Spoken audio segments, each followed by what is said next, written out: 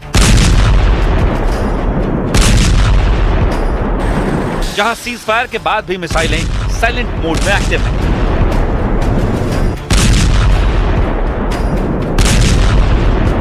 और जहां हर समझौते के पीछे अगले टकराव की आशंका छिपी होती है। तो क्या हॉर्मूज में बनने वाली हॉटलाइन तीसरे विश्व युद्ध को टालने का जरिया बनेगी, या फिर इतिहास एक बार फिर साबित करेगा कि मिडिल ईस्ट में शांति अक्सर अगले तूफान से पहले की खामोशी होती है।